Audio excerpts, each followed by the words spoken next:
issues, and just so that we're clear on the record, this was a show cause hearing originally set by the court regarding your failure to appear for Mr. Slater's preliminary examination. I further indicated to you that it was troublesome for the court that this got sat, and that at the time that it was sat, court is aware that you knew that you had taken employment elsewhere, and that Mr. Slater didn't appear for a preliminary examination, in effect with not, I won't say without counsel, but without counsel that was ready to proceed regarding his statutory right to have that hearing. Further,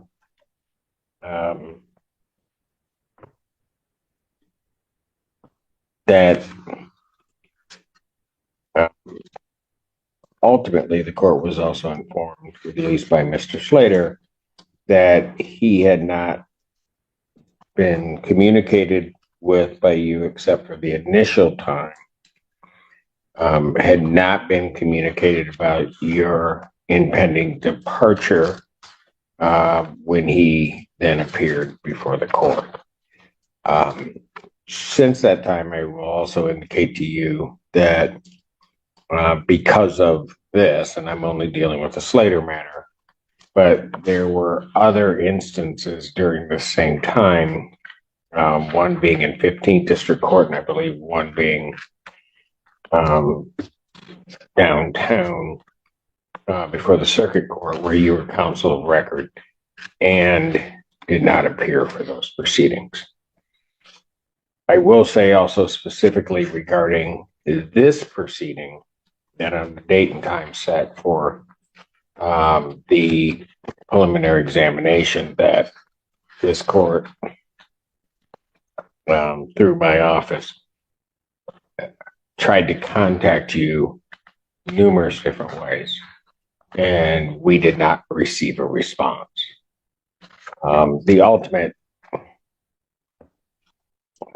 thing in that is that Mr. Slater's preliminary examination, which I believe was ultimately waived, but he did not have his preliminary examination, and his proceeding was delayed by, I believe, approximately 2 weeks. So the court has issued the show cause to see why the court should not hold you in contempt and issue sanctions.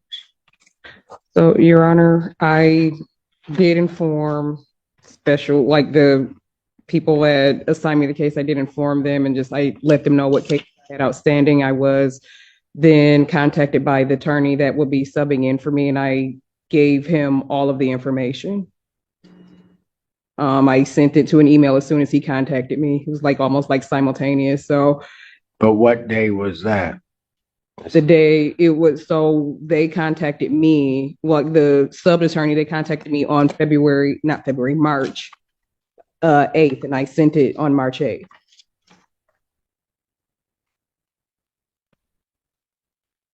Substitution attorney was Bernstein. Yes. And I sent him all of the discovery, everything that I had on Slater.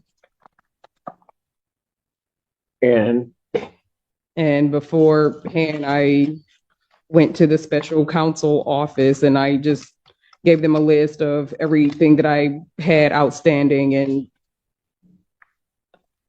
But counsel, that your obligations under the court rule are to still appear. I mean, because the preliminary examination said that was on the March 8th. That was a Friday. Preliminary examination was set that Tuesday for Mr. Slater. And Mr. Slater had not been informed when you were doing all of this. And then I spoke with his mother, and I informed her, and then I gave her the new attorney's information with Mr. Slater's mother.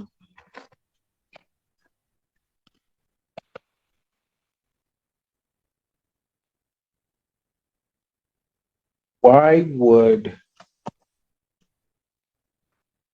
on February 29th, you have set this for preliminary examination when you knew that you would not be counsel, that you had accepted other employment? I thought that another counsel would sub in for me in time. Because like I said, I informed special counsel who assigns this. I informed them, so I thought that another On what attorney. day did you inform them? This was February 22nd, I believe. February 22nd, I believe.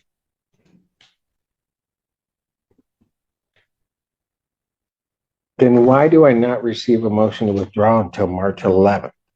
I don't know, Your Honor. Well, you're the one, counsel, you can't just say I don't know because you're the one responsible to withdraw from the case. Regardless of the fact that the MAC office is the one that gives your name, it is your obligation. It's not their obligation.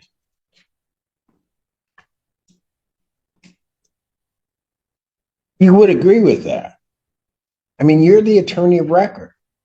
Understandable.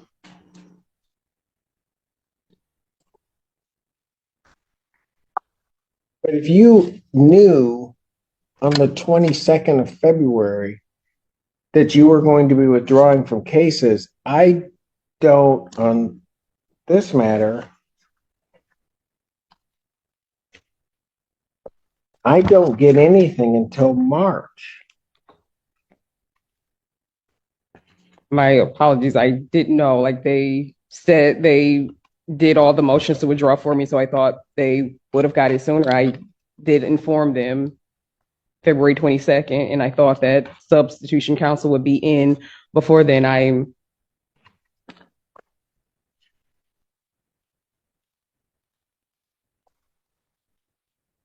Ms. Hughes, if that's true, then why on February 29th, this would have been a week after, do you appear and set the case for preliminary examination? Because I thought, and not inform the court, not inform the defendant, not inform anybody that you won't be counsel of record? again, I thought that it would be substitution counsel, so I really thought that it would be a counsel would be substituted in, and that doesn't even make any sense, Ms. Hughes. If on the 22nd of February, you know, and you say you informed them of that, you appear on the 29th of February, do not do anything to withdraw, do not do anything to place your client in a position where they're not worse off. You indeed, what you do is you set him for preliminary examination at a time you know you're not going to be counsel.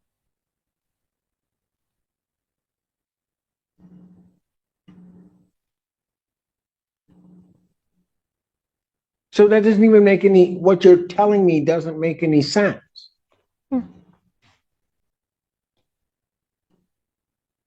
So why didn't you do something on the 29th? Okay, I was still trying to get all of my other ones in order, not just this court, but just all of the other courts that I was trying to tie up those, and ball got dropped.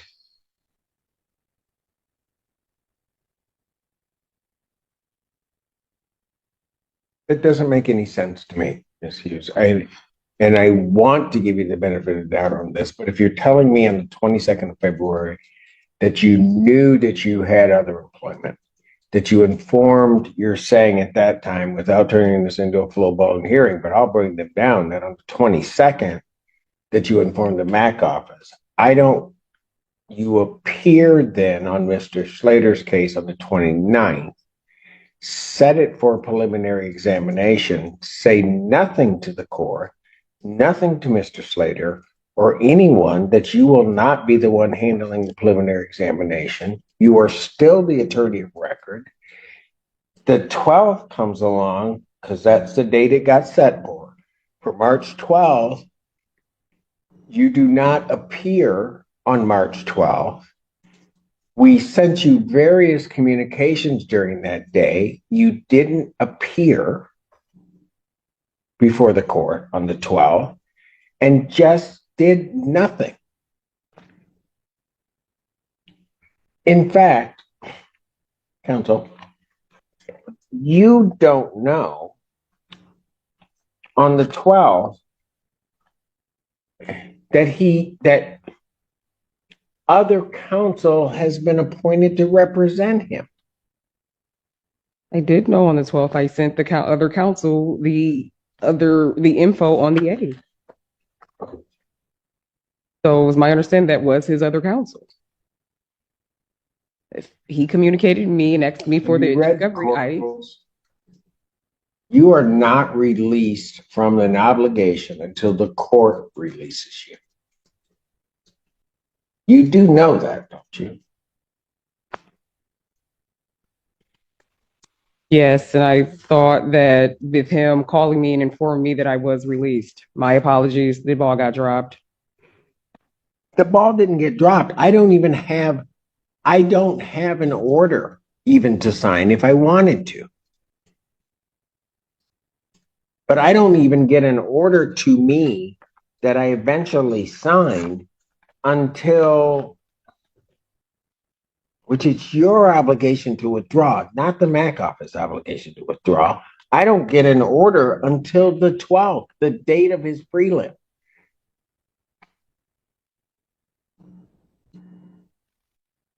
And then they have to adjourn the proceeding out.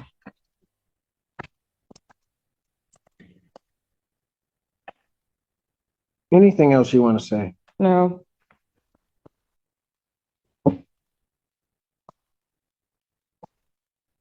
And Ms. Hughes, I'm just going to let you know, I don't appreciate also that when my staff reaches out to you, when this court reaches out to you, irrespective of anybody else, we got no response from you.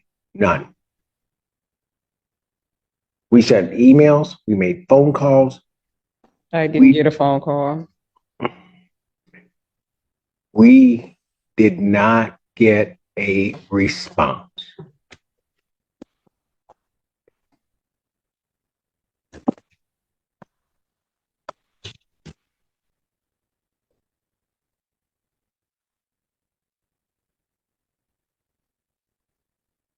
Anything else you want to pay? I was trying to find a way where this was not something that I should sanction misuse, but I don't see that.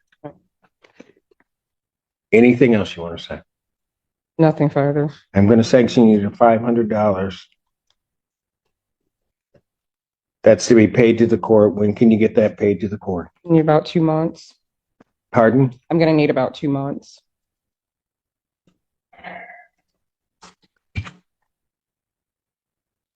Is that something I can pay online or? You'll have to ask the clerks up front.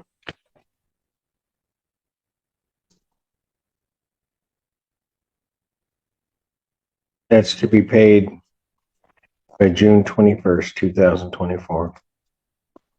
The courtroom hearing focused on an unusual issue, not a criminal defendant's conduct, but the professional responsibilities of a defense attorney. The judge had called a show-cause hearing to determine whether attorney Miss Hughes should be held in contempt after failing to appear for her client, Mr. Slater's preliminary examination. According to the court, her absence delayed the proceedings by roughly 2 weeks and left her client without properly prepared legal representation at a critical stage of the case. During the hearing, Miss Hughes argued that she had accepted new employment, informed the agency responsible for assigning her cases, and believed substitute counsel would take over before the hearing. She explained that she had forwarded the case file and discovery materials to another attorney and apologized, repeatedly stating that the ball got dropped. However, the judge challenged nearly every part of that explanation, pointing out that she remained the attorney of record because no formal motion to withdraw had been approved before the hearing date. One of the most significant moments came when the judge highlighted the timeline. If Hughes knew she was leaving on February 22nd, why did she still appear on February 29th, schedule the preliminary examination, and fail to notify either the court or her client that she would not be handling it? The court also emphasized that repeated emails and phone calls from court staff went unanswered, further undermining her explanation. To the judge, the facts showed a pattern of neglect rather than a simple administrative mistake. Ultimately, the judge concluded that Hughes had failed to fulfill her professional obligations and that sanctions were warranted. She was ordered to pay a $500 fine to the court, with payment due by June 21, 2024. The hearing served as a reminder that attorneys remain responsible for their clients until the court formally releases them from a case, and failing to meet those duties can have serious consequences for both the client and the justice system. If you found this courtroom breakdown informative, be sure to like the video, subscribe to the channel for more true crime courtroom analysis, and leave a comment sharing your thoughts on whether the judge's decision was fair.